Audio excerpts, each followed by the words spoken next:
तो राम राम जी सभी को। पहली बात तो आप जब यहाँ पे कनाडा के अंदर आते हो तो आपको बहुत लोगों ने कहा होगा कि सिक्योरिटी का लाइसेंस बना लो।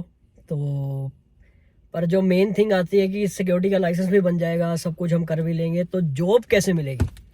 तो आज उसी रिलेटेड बात करेंगे कि हमने सिक्योरिटी की जॉब है वो कैसे फाइंड करनी है।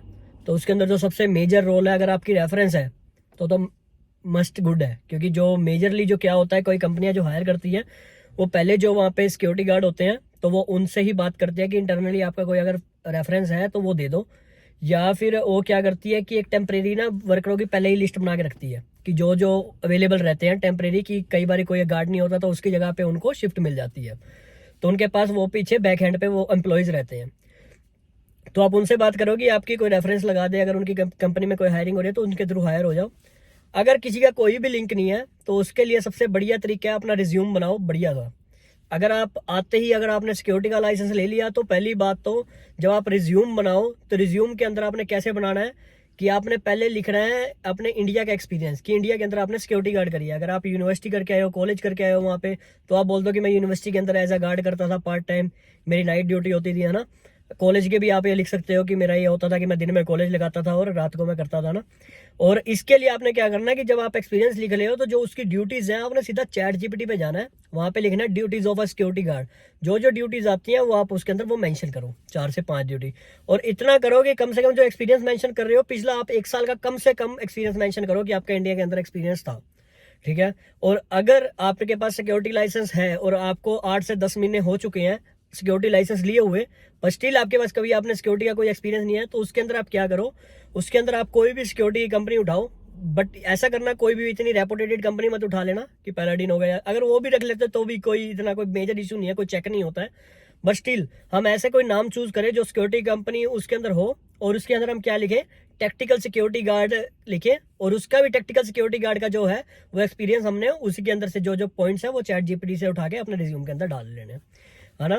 तो और उनको अगर आपसे कोई पूछता है तो आपके पास कौन सी साइट हो, आप देखते ही हो कि आपके कोई दोस्त काम कर रहा होगा, कोई और काम कर रहा होगा, आपसे इंटरव्यू में पूछ सकते हैं अभी कौन कौन सी साइट थी। तो आप मेजर सीधा साफ सुथरा आप अपना उस बता देना कि जो जो दोस्त काम कर रहे हैं आपको पता ही है, कहते मेरे पास यही साइट थी जी, मैं इस पे काम कर रहा था, ऐसे ऐसे आपके इंटरव्यू में हो जाएगा जब कुछ होता है। अगर इंटरव्यू में नहीं होता है बिना, कई बार तो ऐसा कंपनी होता है कि जरूरत होती है रिज्यूम चकती है और वो कहते हैं कि इसको भेज दो, हायर कर लेती है ना।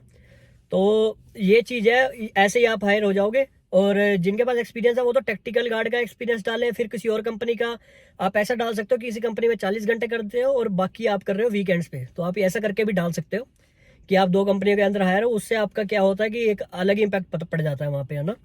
और प्लस आपके पास जब सिक्योरिटी गार्ड का होता है तो आप उसके लिए गन लाइसेंस के लिए भी जा सकते हो, पर वो चलो बाद की बातें हैं कि अगर आपके पास वो है तो आपके पास बहुत ज़्यादा प्रिविलेज है। ये उनके लिए है जो वर्क परमिट पे और सिक्योरिटी को बहुत ज़्यादा कंसीडर कर रहे हैं। यहीं पे अगर मैंने बात करूं कि जो मैंने गन की लाइसेंस की तो 300-350 में गन का लाइसेंस बन जाता है। उसके लिए आपको सारा बैक हैंड जो आपका इंडिया के अंदर है वो रहा है, बैकग्राउंड वगैरह सब चेक होता है, और इजीली आपको एक पेपर देना पड़ता है और वो सब आपका हो जाता है सब क्लियर, उसमें भी कोई दिक्कत नहीं है। उसके बाद आपके पास अपॉर्चुनिटी क्या बढ़ जाती है वो बताऊं तो, जो हमारे कैश कलेक्ट करते हैं ना, यहाँ पे स्टोर्स होते हैं तो वहाँ पे गाड़ी आती है जो कैश कलेक्ट करती है, तो वहाँ पे आर्म्ड गार्ड ही रहते हैं जो गाड़ी के अंदर होते हैं, तो वो आपको बहुत अच्छी जॉब मिल जाएगी। उसका पे रेट भी काफ़ी अच्छा होता है एज़ कम्पेयर टू जो लोकल सिक्योरिटी गार्ड, या हम कोई कह सकते हैं कि अगर वैसे कोई सिक्योरिटी कर रहा है कहीं पे, उससे बहुत ज़्यादा होता है। तो ऑल एंड ऑल आप अपने रिज्यूम पे ध्यान दीजिए। रिज्यूम जो आप बनाते हो उसके सारी जो अपने तरफ से मत लिखो क्या क्या ड्यूटीज होती हैं, सब चैट जीपीटी चको और वहाँ पे लगाओ, बस इतनी सी बात है। फिर आपने जो रिज्यूम है वो पर्सनल उनकी साइट पे भी जाके पोस्ट करना है, और आप जाके कंपनी में भी विजिट कर सकते हो इन हैंड भी, और आप का ऑन द स्पॉट भी आपका वो हो सकता है इंटरव्यू। सो इसी के साथ जाएं। और बाकी अगर कहीं पे मेरी ज़रूरत पड़ती है तो आप मेंशन कर दें, विंडसर में अगर किसी को ज़रूरत पड़ती है तो आप बताएं, तो अगर मेरे से जितनी हेल्प हो सकेगी मैं उस सिक्योरिटी कंपनियों में आपकी हेल्प कर दूंगा। Thank you so much.